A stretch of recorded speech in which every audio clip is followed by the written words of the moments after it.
Hello friends, Saraswati পুজোর শুভেচ্ছা জানিয়ে আজকে আমার ব্লগটা শুরু করছি। আমার ঘরে সরস্বতী পুজো হয়েছে। আমার ছেলে MBA করতে IIM থাকে রায়পুরে, ওখানে একটা সরস্বতী পুজো হয়েছে। এবং আমার পুরনো পাড়া, যেখানে আমি বিয়ের পরে এসেছিলাম এবং অনেক বছর ওখানে কাটানোর ফলে ওটা আমাদের পাড়া বলতে এখনও ও পাড়া বলি আমরা, ওটাকেও আমাদের পাড়াও বলে থাকি। তো ওখানেও একটা সরস্বতী পুজো হয়েছে, যেখানে ভাগিদার আমরা সবাই, মানে আমরাও ওই পুজোটায় অ্যাটেন্ড করি এখনও পর্যন্ত। যেহেতু এই পাড়াটা অনেকটা দূরে, পুরোটা থাকা হয় না, পার্ট বাই পার্ট গিয়ে কাজকর্ম মিটিয়ে ওখানে থাকি, ভালো লাগে, আনন্দ করি, ভাসানে যাই, তারপরে টুকটাক প্রোগ্রাম হয়, সব কিছু মিলিয়ে খুব বেশ আনন্দ হয়। তো সব করা সরস্বতী পুজোই তোমাদের সাথে একটু একটু করে শেয়ার করব। আর সরস্বতী পুজোটা ও বাড়িতে হচ্ছে, আর ওখানে পাশেই একজনের বাড়িতে সরস্বতী পুজো হয়, যেখানে বেশ পুরো পাড়াটাই নিমন্ত্রণ করেন। তো ভাবলাম আজকে অনেক দিন সরস্বতী পুজোয় শাড়ি পরা হয় না, সেই স্কুল কলেজ লাইফে শাড়ি পরা হতো, তারপরে নিয়মিত আর শাড়িটা পরা হয় না। ঘরে পুজোটা তাড়াতাড়ি করে জোগাড়জান্তি করতে হবে, চুড়িদার পরে করে ফেলি। তো ভাবলাম একটু শাড়িটাও পরে ফেলি, একটু সাজুগুজিও করে ফেললাম। এবারে যাব আমরা আমাদের সেই পুরনো পাড়ার সরস্বতী পুজো, এবং ওখানে আমাদের নিজেদেরও যে পুজোটা হচ্ছে সেটাও তোমাদের সাথে একটু শেয়ার করব। তাহলে চলো সরস্বতী পুজোগুলো একটু তোমাদের সাথে শেয়ার করে ফেলি। আর সবাইকেই বলে রাখি, সবাই ভালো থেকো, সুস্থ থেকো, সাবধানে থেকো। সরস্বতী পুজোর শুভেচ্ছা সবার রইল। সবাই, বাচ্চারা খুব আনন্দ করো আর বড়রাও আনন্দ করো।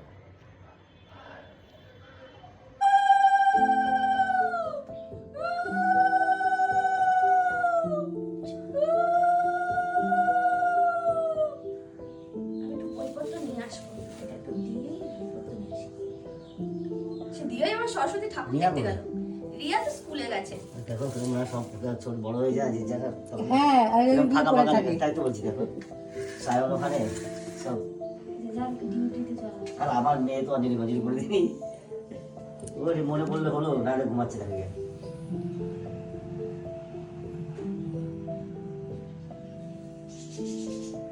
ওম আম রিং আদাশক্তি কমলাশায় বাবে গুরুভে নমঃ পরাপর গুরুভে নমঃ পরমেষ্ঠ গুরুভে নমঃ ওম গাং গণেশায় নমঃ এতে গন্ধ বিষ্ণু সম্প্রদায় এবং সরস্বতী দেবায় নমঃ এতে গন্ধ বিষ্ণু ওম গাং রিং আদাশক্তি কমলাশায় নমঃ।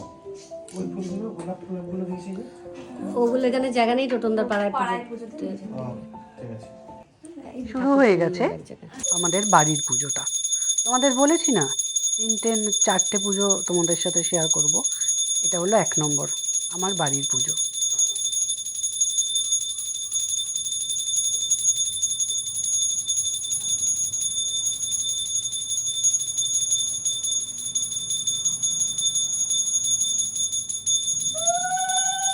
বাড়ির পুজোয় এবারে লোক সংখ্যা খুবই কম। ছেলে বাড়ি নেই, বাইরে পড়াশোনা করে, আর মেয়েটা গেছে স্কুলে পুজো দেখতে। বাঁচলাম আমরা 3জন, আমি, যা, আর আমার কর্তা, আর আমাদের কোকো বাবু। আমার দেওর মশাই সবসময় এইসব অনুষ্ঠানে আসেন না, উনি এখন ওনার মতনই আছেন। যাই হোক, এই যে ফুলগুলো দেখতে পাচ্ছ, এগুলো আমাদের গাছের ফুল, ছাদের, আমার হাজবেন্ডের ছাদের বাগানের গাছের ফুল। এইসব শীতকালে এনার বাগান ভর্তি ফুল হয়ে থাকে। তো প্রতি বছর আমাদের মা সরস্বতী এই ফুল চরণে আমরা দিতে পারি। এবারেও তাই পেরেছিলাম। আরও কটা গোলাপ ফুলও আছে, সেই ফুলগুলো অন্য মায়ের পায়ে গেছে। এই দাদা যে পুজো করছেন, এই দাদার মন্দির আছে বাড়ির সামনে, ওই সঙ্গে একটা সরস্বতী মায়েরও পুজো হচ্ছে, সেখানে গেছে ওই ফুলগুলো। সেই ফুলেরও ছবি আমার কাছে আছে, কিন্তু আমার কাছে নেই বলে শেয়ার করতে পারলাম না।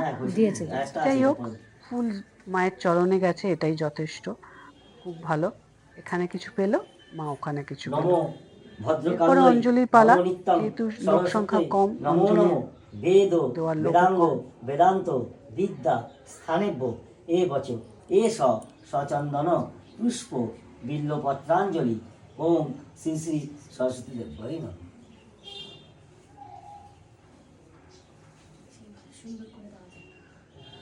জয় জয় দেবী চরাচর সারে। এখানে অঞ্জলি কমপ্লিট হয়ে গেলে তারপরে আমরা প্রসাদ বিতরণের পর আমরা চলে যাব আমাদের সেই পুরনো বাড়ি যেটাকে বলি, সেই পুরনো বাড়ি।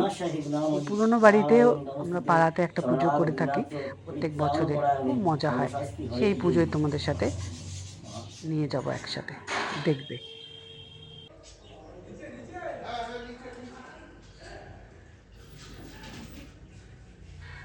পুজো কমপ্লিট হয়ে গেছে, এবারে ঠাকুরকে একটু খেতে দিয়ে আমরা বাইরে চলে যাব 5 মিনিটের জন্য। এমআই ফুলটা নিতে ভুলে গেছে লিমা।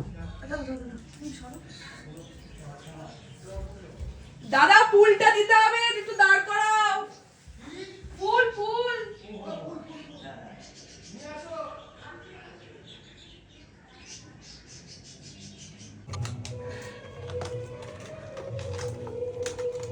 সমস্ত মাখামাখি কমপ্লিট করে প্রসাদ খেয়ে দিয়ে তারপর আমরা যাব আমাদের সেই পুরনো পাড়ায়।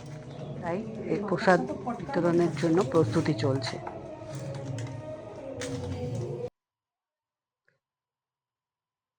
সব প্রসাদ বিতরণ করে খাওয়া দাওয়া করে চলে এলাম আমাদের পুরনো পাড়ায়, আমাদের সেই সরস্বতী মায়ের কাছে।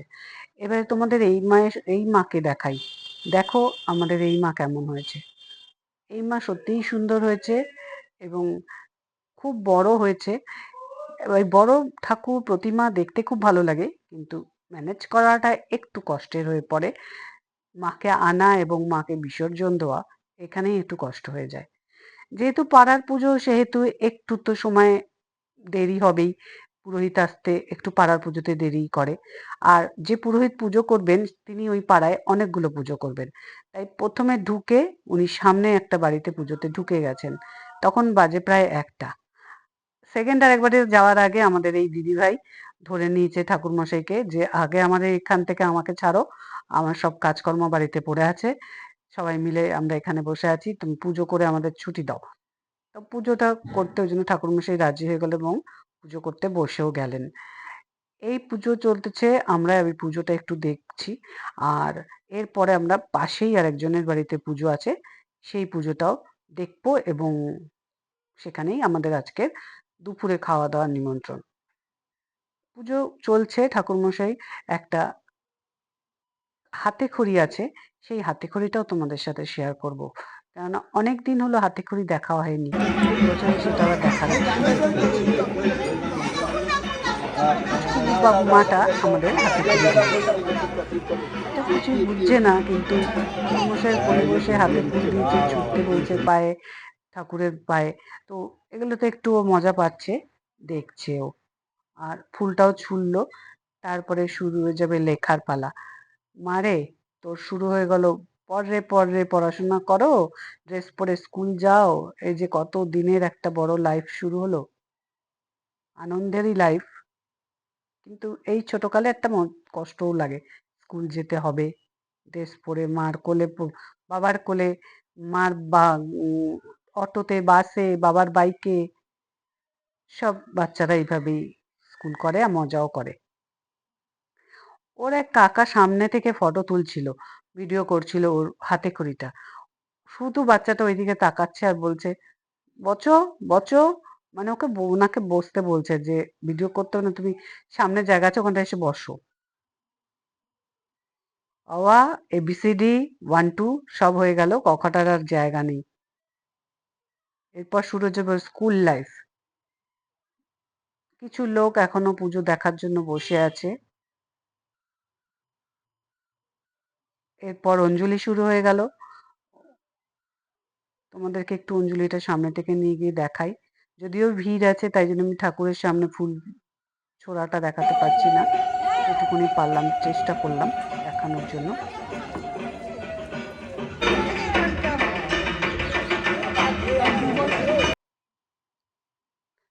অঞ্জলি শেষ হতে আর বাকি পুজোটুকুনি হোম যজ্ঞ হবে, তাই ভাবলাম 3টে পার হয়ে গেছে, খাওয়া দাওয়াটা সেরে নিই, পাশের বাড়িতে ঢুকে গেলাম। গিয়ে ওখানে প্রসাদ গ্রহণ করে নিয়ে বেরোনোর আগে ঠাকুরও দর্শন করলাম। ততক্ষণে হোম যজ্ঞ আমাদের পাড়ারটা কমপ্লিট করে চলে এসেছে ঠাকুরমশাই। চলো এবারে আমার সোনটা বাবাকে তোমাদের দেখাই একটু। উনি ক্যাম্পাসে সাজুগুজু করে পাঞ্জাবি পরে একটু ভিডিও শ্যুট করে নিজে চলে এলো পুজোর জায়গায়। আমি বলে রেখেছিলাম তোমার পুজোর ওইখানে কিন্তু তোমার ঠাকুরের ভিডিও আমাকে একটু পাঠাবে। সেটা আমার বাবাটা আসলে মা যে একটু ভিডিও করতে ভালোবাসে এবং চায় ভিডিও পোস্ট করে, ও যেটুকুনি পারে আমাকে তুলে তুলে হেল্প করে। সেরকম আমাকে হেল্প করলো, পাঠিয়ে দিয়েছিল। বন্ধু বান্ধব সবাইকে দেখলাম এবং সবাই মিলে পুজোয় অঞ্জলি দিচ্ছে। পুজো কমপ্লিট করার পর ওদের ক্যাম্পাসে সেদিনকে খিচুড়ি হয়েছিল, যেমন আমরা বাড়িতে খিচুড়ি করি। আর পুজোর পর ফল প্রসাদ সবাইকে বিতরণ করে নিজেরা খেয়ে দিয়ে তারপরে দুপুরে লাঞ্চও মেসে করে নেয়। আমার ভিডিও যদি ভালো লেগে থাকে একটা লাইক করো, একটু পারলে শেয়ার করে দিও। সবাই ভালো থেকো, সুস্থ থেকো।